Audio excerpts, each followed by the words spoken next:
Este é o 9º vídeo Aberge a História. Se você perdeu os outros, corre para assistir. E não esquece de seguir a gente e ativar as notificações para não perder nada. Hoje vamos apresentar quais foram as discussões da Aberge acerca de uma das principais medidas econômicas da década de 1990, se não a principal. Então, o que foi o Plano Real? Em 2 anos, a nossa moeda, o real, completará 30 anos de existência. Vamos conhecer um pouco do contexto que possibilitou sua criação e qual foi o papel da Aberge nele. O governo militar havia deixado o país com uma grande dívida externa e a inflação nas alturas. Os governos de José Sarney e Fernando Collor de Mello haviam tentado adotar medidas de estabilização econômica. No entanto, não obtiveram o sucesso almejado, sobretudo o governo Sarney com o Plano Cruzado, que, além de deixar um gosto amargo na população em razão da variação rápida e irregular dos preços dos produtos,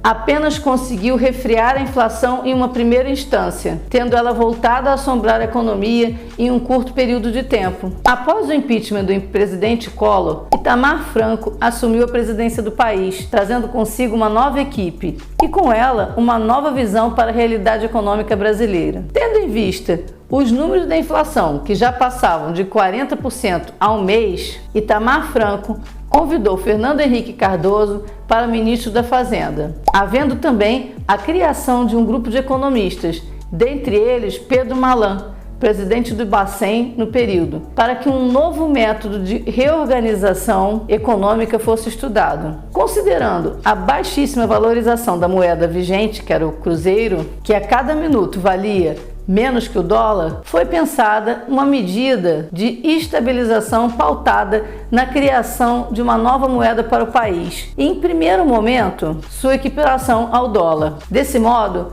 foi criado o Plano Real em 1994. A nova moeda brasileira, o real, passou a valer o mesmo que o dólar, o que aos poucos e sem necessidade do congelamento de preços fez com que a inflação reduzisse a níveis aceitáveis, inclusive trazendo o Brasil a um parâmetro inflacionário equiparável a países desenvolvidos, apenas 1,5%. No entanto, apesar de reduzir drasticamente a inflação, outros problemas, como juros altos, faziam com que o crescimento econômico do país fosse baixo, sendo esse um problema discutido por economistas até hoje. E o que se discutia na Aberge acerca do Plano Real? Seguindo a premissa do apoio às medidas que parecem benéficas à estabilização econômica do país, a Aberge promoveu discussão acerca dos possíveis efeitos do Plano Real, já no próprio ano de 1994.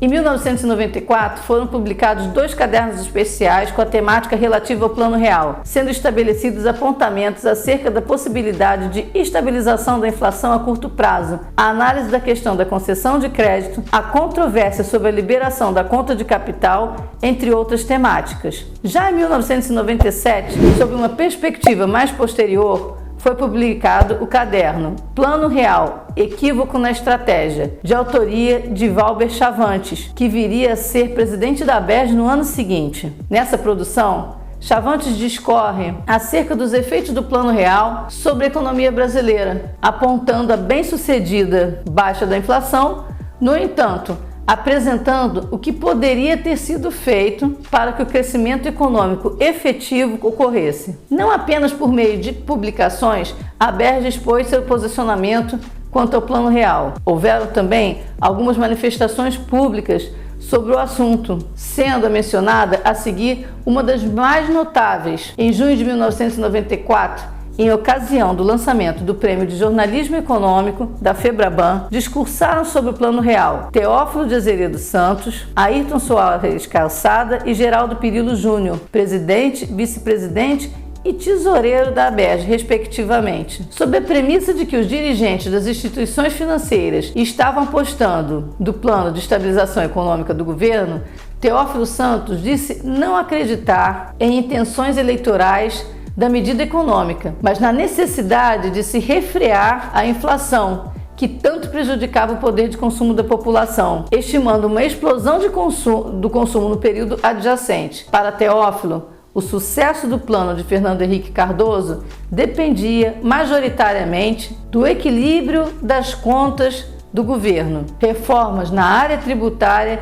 e estímulo à poupança. Ainda apoiou a capacidade ociosa do setor industrial, determinante para sustentar o aumento de consumo a preços competitivos. Visando a quebra da visão pejorativa associada aos bancos, Ayrton Calçada inicia sua explanação afirmando que os bancos não são vilões, mas que precisaram, durante o período de hiperinflação, criar serviços para o investidor, compatíveis com a inflação alta que naquele momento deveriam começar a ser cobrados. Ainda reitera a esperança de que o Plano Real se desenvolva com êxito, considerando que o Brasil já havia passado por todo tipo de tentativa de estabilização da economia. Já Geraldo Perillo Júnior apresentou expectativas quanto à movimentação dos bancos, aconselhando que, no primeiro momento, mesmo que os bancos estivessem funcionando aos finais de semana, que houvesse uma maior emissão de cheques e que se evitasse uma corrida aos bancos